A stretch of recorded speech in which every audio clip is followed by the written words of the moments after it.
வணக்கம். வணக்கம். எடப்பாடி பழனிசாமிக்கு எதிரான கழகக்குரல் வெளியே வந்திருக்கு அப்படிங்கிற ஒரு வார்த்தையை நம்ம ஏற்கனவே சொல்லியிருக்கோம். அதாவது எடப்பாடிக்கு எதிராக 2 மாஜி அமைச்சர்கள் வந்து குரல் கொடுக்குறாங்க. ஏன் சசிகலாவை கட்சியில் சேர்க்கக்கூடாது அப்படின்னு அவங்க சொல்லிக்கிட்டு இருக்காங்க. அதாவது ஒருத்தர் காமராஜ், நம்ம திருவாரூர் காமராஜ், 2வது கேடி ராஜேந்திர பாலாஜி. அவங்க 2 பேருமே ஏன் சசிகலாவை சேர்க்கக்கூடாது அப்படின்னு எடப்பாடியை எதிர்த்து கேட்டிருக்கிறாங்க. 2 பேர் விமர்சனம் பண்ணியிருக்காங்க. காமராஜ் நேருக்கு நேராக கேட்டாரு. அவர் ஒரு கூட்டத்தில் பேசும்போது வெளியிட்ட வார்த்தையை சொல்றாரு. இந்த நிலையில ஒரு காதுக்கு வந்துட்டு வந்துருச்சு. அது என்ன காரணம்னா அது அதிமுக நிர்வாகிகள்ட்ட தான் அந்த ஒரு வார்த்தையை சொல்றாரு. இந்த நிலையில தான் நேற்று என்ன போய் பார்த்துருக்குறாங்க, ஒரு முக்கியமான வேலுமணி, தங்கமணி, செங்கோட்டையன், CV சண்முகம், அடுத்தது மொத்தம் 5 பேர் போயிருக்காங்க. ரத்த விஸ்வநாதன் ஒரு 5 பேர் போய் பார்த்து பேசியிருக்கிறாங்க.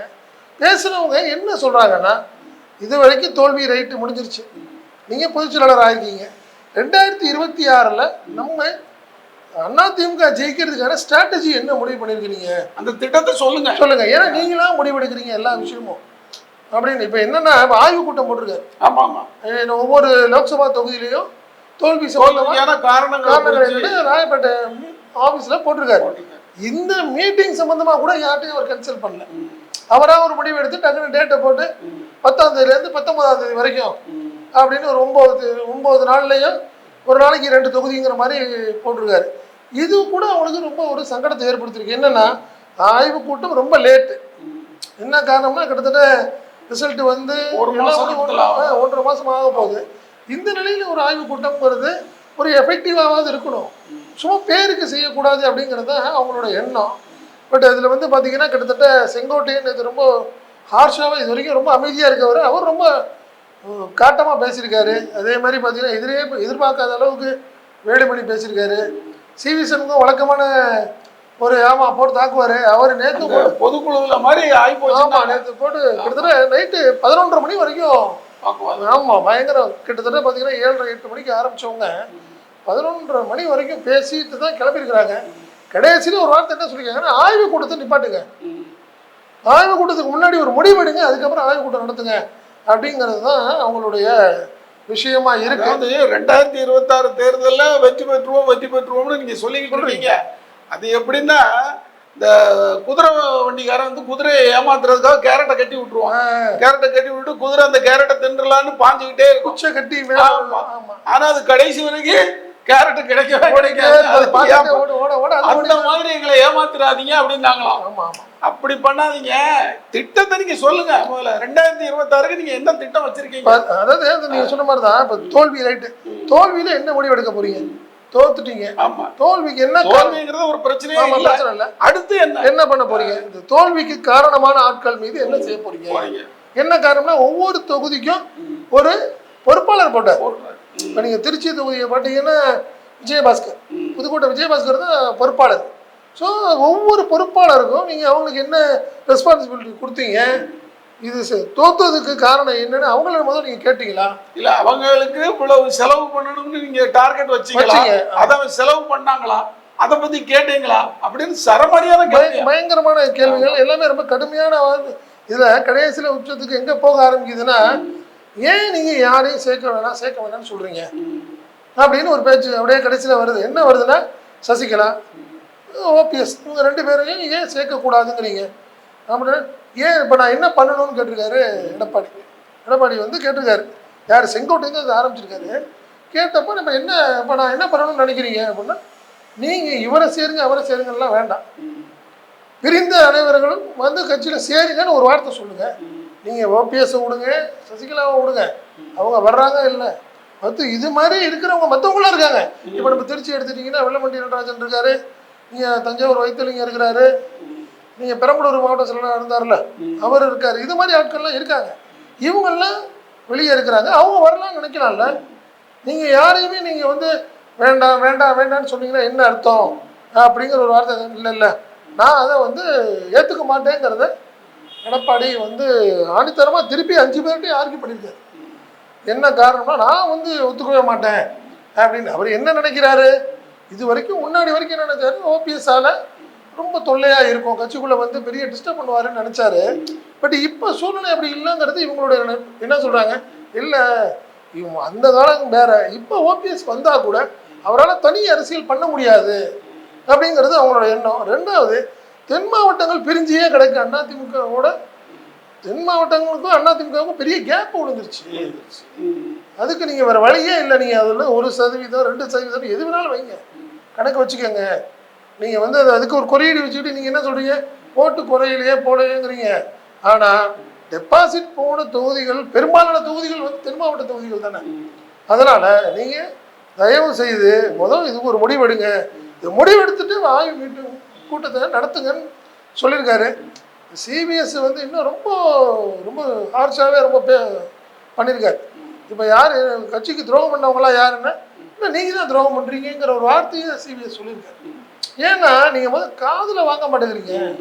அப்போ செங்கோட்டையன் ஒரு வார்த்தை என்ன சொல்லியிருக்காருன்னா, நான் ஒரு சீனியர்னு இருக்கிறேன், என்னையும் இது வரைக்கும் ஏதாவது கலந்து ஆலோசிச்சு இந்த ஒரு நீங்கள் பொதுச்செயலாளர் ஆனதுக்கப்புறம் ஒரு விஷயங்கள் கூட என்னை கேட்க மட்டும் பேச மாட்டேங்கிறீங்க. உங்களுக்கு வேண்டிய ஆட்கள்னு சில 2 பேரை வச்சுக்கிட்டு பண்ணுறீங்க அப்படிங்கிறத நீங்கள் இவருமே எதிர்பார்க்கவே இல்லையா. வேலுமணி ரொம்ப ஹார்ஷாக அவர் பேசியிருக்காரு. இப்போ நீங்கள் ஒரு முடிவு எடுத்தீங்களே, அவரும் இதே வார்த்தை சொல்லியிருக்காரு. ஒரு ஆய்வு கூட்டம்னு நடத்துறீங்க, இப்போ நீங்கள் யாரும் அனௌன்ஸ் பண்ணுறீங்க, ஒரு வார்த்தை கூட நீங்கள் சொல்லலை. யார்கிட்ட கேட்டு முடிவு எடுத்தீங்க? யாரை கேட்டு முடிவு பண்ணுறீங்க? நான் வந்து கட்சியில் தலைமை நிலை செயலாளராக எனக்கு வச்சுருக்கிறீங்க அந்த பொறுப்பு. பட் அந்த அங்கே ஆஃபீஸில் நடக்க போகிற விஷயம் கூட எனக்கு தெரியாது. இவங்க அறிக்கையை பார்த்து தான் நான் தெரிஞ்சுக்கிறேன் அப்படிங்கிற மாதிரி எல்லாமே பண்ணியிருக்காங்க. பட் நீங்கள் அதில் வந்து பார்த்தீங்கன்னா, நீங்கள் நத்தம் எதுக்கு போயிருப்பாருன்னு எல்லாத்துக்கும் தெரியும். அவர் வந்து சசிகலாக்காக தான் போயிருக்காரு. ஏன் வந்தால் அவங்கள ஏன் சேர்த்தா என்ன, நம்மளுக்கு என்ன பிரச்சனைன்னு சொல்லுங்க அப்படிங்கிற மாதிரி ஒரு வார்த்தை அவரும் சொல்லியிருக்காரு. ஏன்னா டிடிவி கட்சியை விட்டு போயிட்டார். ஏன்னா டிடிவி அவரை வந்து பேசுறதுக்கு வாய்ப்பே இல்லை. நீங்கள் ஓபிஎஸ் அண்ட் சசிகலாவை பற்றி தான் இப்போ அவங்களுடைய முடிவு. என்ன பயம்னா, எங்கே இதே சூழ்நிலை வந்துடுமோ 2026ங்கிறது தான் எல்லாத்துடைய ஒரு சூழ்நிலையாக இருக்குது. பட் அடுத்தது என்னன்னா, இப்போ இந்த 5 பேரையும் இவர் கூப்பிடவே இல்லை. அவங்களா ஒரு கேங்கு ஒரு கூட்டணி போட்டு அவங்க வந்திருக்காங்க.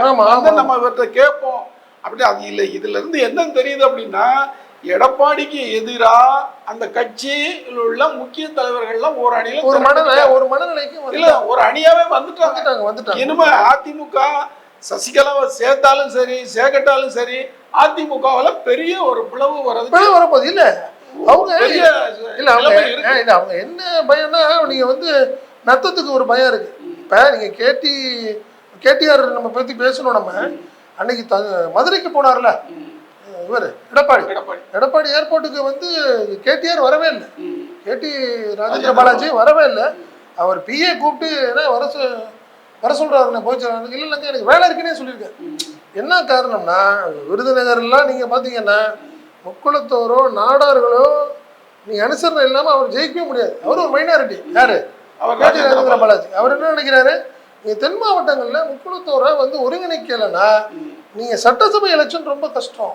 ஏன்னா பார்லிமெண்ட்லயே இந்த அளவுக்கு நீங்க பாதிக்கப்படுவீங்கன்னா, நீங்க சட்டசபை ஒவ்வொரு தொகுதியிலையும் பாத்தீங்கன்னா வேரியேஷன் இருக்கும். முக்குளத்தோர் அதிகமா இருப்பாங்க, இல்லை கொஞ்சம் குறைவா இருப்பாங்க. நீங்க டிசைடிங் இருக்கும் அவங்களுக்கு. ஸோ அதனால ராஜேந்திர பாலாஜி ஆல்ரெடி வந்துட்டாரு. டெல்டால காமராஜ் வந்து அந்த மணலில் இருக்காரு. நீங்கள் விஜயபாஸ்கர் நீங்கள் நல்லா பார்த்தீங்கன்னா, புதுக்கோட்டை விஜயபாஸ்கர் அவர் அந்த மணலில் தான் இருக்கார். என்ன காரணம்னா, அவரெல்லாம் ஜெயிக்கணும்னு நினைக்கிறாங்க. நாளைக்கு எதிர்த்து அரசியல் பண்ணோம்னா நாளைக்கு கஷ்டம் அப்படின்னு நினைக்கிறாங்க. ஸோ இதுதான் இன்னைக்கு ஒரு சூழ்நிலை. ஒரு புதுக்கோட்டை விஜயபாஸ்கர் சசிகலாவுடைய தீவிர ஆதரவாளர். ஆனா அவர் எங்கேயும் எதையும் காட்டிக்க மாட்டார். எங்க ஆதரவு பெருசா இருக்கோ அந்த பக்கமா தன்னை காட்டிக்குவாரு. எல்லாத்தோட ஒரே ஒரு ஆள் தான் இருக்காரு, விஜயகுமார். எதிர்பார்க்கவே முடியாது அவரை. இங்க வந்து எடப்பாடிக்கு வந்து அவர் தானே மக்கள் செல்வர். அது ஒரு என்ன பேர் வச்சாரு, வருது ஒரு நல்ல பட்டம்லாம் கொடுத்தது உதயகுமார் தான்.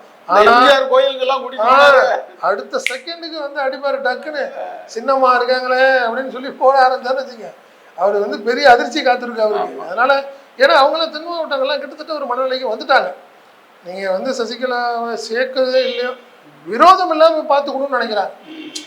விரோதம் இல்லாம, ஏன்னா நீங்க ஓபிஎஸ்ஸையும் சேர்க்குறீங்களோ இல்லையோ, அவங்க வந்து நம்மளுக்கு எதிராக எலெக்ஷன் ஒரு பார்த்துக்க வேண்டியது எடப்பாடி இல்லை. இப்போ நம்ம சசிகலாவை வந்து இந்த மாதிரி ஸ்டேட்மெண்ட் விடுங்க அப்படிங்கிறதெல்லாம் ஒரு பாரதிய ஜனதா கியர் பண்ணி விடுது அப்படிங்கிற மாதிரி ஒரு தகவல் இருக்கு. ஆமா ஆமா. ஆனா இந்த 5 பேரையும் இப்ப திடீர்னு தூண்டி விட்டது யாரு? இல்ல இது அவங்க என்ன நினைக்கிறாங்க, நீங்க வந்து இதுல பாரதிய ஜனதா பிஜேபியை பத்தியே பேசலையே அவங்க எல்லாமே. ஏன் பிஜேபியோட கூட்டணி வைங்கன்னு யாருமே சொல்லல. இப்ப அதுதான் பிரச்சனை. அவங்க என்னன்னா, இரட்டலைக்கான வாக்குகள் பிரியாம பாத்துக்கங்க. 2026ல நம்ம பிரிஞ்சிருந்தா நம்ம கண்டிப்பா வாய்ப்பு இல்லை. அது கண்டிப்பா மீண்டும் திமுகவுக்கு நிறைய வாய்ப்புகள் ஏற்பட்டுரும் அப்படிங்கிறது அவங்களுடைய பயம். என்னன்னா, அவங்க எல்லாமே ஜெயிச்சவங்க, மீண்டும் ஜெயிக்க முடியுமா அப்படிங்கிற ஒரு பெரிய கேள்விக்குறியா இருக்கு. நீங்க கொங்கு பெல்ட்டில் இருக்க வேலுமணியும் தங்கமணியும் கவலைப்படாம இருக்கலாம். நீங்க மற்றவங்களுக்கு எல்லாம் கஷ்டம். அது நீங்க நத்தத்துக்குலாம் பெரிய கஷ்டம் இல்லை, நீங்க ரொம்ப கஷ்டம் அவரு. நீங்க அந்த பயம் எல்லாத்துக்குமே இருக்குது. விஜயபாஸ்கர்லாம் வெளியே சொல்லாம இருக்கலாம், அவங்களுக்கெல்லாம் கஷ்டம் இருக்கும். நீங்க காமராஜ் இருக்காரு, அவங்கெல்லாம் அனுபவிக்கக்கூடிய சூழ்நிலை வேண்டாங்க. நீங்க ராஜன் செல்லப்பா, நீங்கள் செல்லூர் ராஜு, நீங்கள் அவங்க எல்லாமே அந்த ஒரு மனநிலையில் இருக்கிறாங்க. அதனால் எடப்பாடிக்கு எதிரான ஒரு நீங்கள் சொன்ன மாதிரி ஒரு மிகப்பெரிய ஒரு என்ன சொல்ல வர்றது, அது பார்த்தீங்கன்னா ஒரு எதிர்ப்பு குரல் வந்து மிகப்பெரிய லெவலில் போயிட்டுருக்குது. அநேகமாக இந்த ஒரு வாரத்துக்குள்ளே ஒரு அடுத்த கட்டமாக என்ன, நேற்று வந்து 11:30 மணி வரைக்கும் பேசி முடிச்சிருக்கிறாங்க. இன்றைக்கி தொடர்ந்து போய் பார்க்கலான்னு ஒரு மனநிலையில் இருந்தாங்க. பட் எடப்பாடி வந்து சரியாக ரெஸ்பாண்ட் பண்ணல. ஸோ அதனால் எடப்பாடி அவங்க என்ன சொல்கிறாங்க, இன்னொரு வார்த்தை என்ன சொல்கிறாங்கன்னா, ஏன் ஒன்றும் மாவட்ட செயலாளர் மீட்டிங்கை போடுது, இல்லைன்னா அடுத்தது பொதுக்குழுவை கூப்பிட்டு முடிவெடுப்போம். எடப்பாடி இது பேசுகிறப்ப என்ன சொன்னார், நீங்கள் நம்ம ஆய்வு கூட்டம் போடுவோம், நீங்கள் சிங்கிள் டிஜிட் வாங்கின பூத்தில் இருக்குல்ல, சில பூத்துகளில் சிங்கிள் டிஜிட் அதிமுக வாங்கியிருக்கு, அந்த பூத்தில் உள்ள பொறுப்பாளர்கள் குறிப்பாக ஒன்றிய செயலாளர்லாம் நான் தூக்குறேன் அப்படின்னு. ஒன்றிய செயலாளர் தூக்குறது, மாவட்ட செயலாளர் தூக்குறதெல்லாம் அப்புறங்க. நீங்கள் மாவட்ட செயலாளர்லாம் கூப்பிடுங்க, ஒரு மீட்டிங் நடத்துங்க. நீங்கள் இந்த விஷயத்தை கிளியர் பண்ணிவிட்டு அப்புறம் ஆய்வு கூட்டத்தை நடத்துங்க அப்படிங்கிறது தான் உங்களுடைய ஒரு பெரிய ப்ரேயராக இருந்திருக்கு. பாப்பா எடப்பாடி என்ன முடிவு எடுக்க போகிறாரு, அடுத்தடுத்த விஷயங்கள்ல என்ன ஆக போகுதுன்னு. நம்ம எடப்பாடி எந்த முடிவு எடுத்தாலும் அவருக்கு பெரிய சிக்கல் மட்டும் பெரிய சிக்கல் இருக்கு அவருக்கு. அது மட்டும் உறுதியாக இல்லை, அவர் என்ன காரணம், தனியாக முடிவெடுக்கிறது வந்து ஒரு சங்கடமான என்ன காரணம், அவர் தன்னை கிட்டத்தட்ட ஜெயலலிதாவாக நினைக்க ஆரம்பிச்சிட்டார். எல்லாத்தையுமே தனியாகவே அறிக்கை விடுறதா இருக்கட்டும், நீங்கள் ஒரு முடிவு எடுத்து அனௌன்ஸ் பண்ணுறது எல்லாமே தனியாக பண்ணுறாரு. அதை யாரும் ஏற்றுக்கல. காரணம் எல்லாமே அவர் காலத்து சமகாலத்து ஆட்கள் எல்லாமே. நீங்கள் செங்கோட்டையன் எடுத்துங்க, சிவி சண்முகமாக இருக்கட்டும், நீங்கள் நத்தம் எல்லாமே அவருடைய சமத்தில் கிட்டத்தட்ட அரசியல் பண்ணவங்க. அதனால எல்லாம் வருத்தப்படுறாங்க. பார்ப்போம் எடப்பாடி என்ன பண்ண போகிறாருன்னு பார்ப்போம்.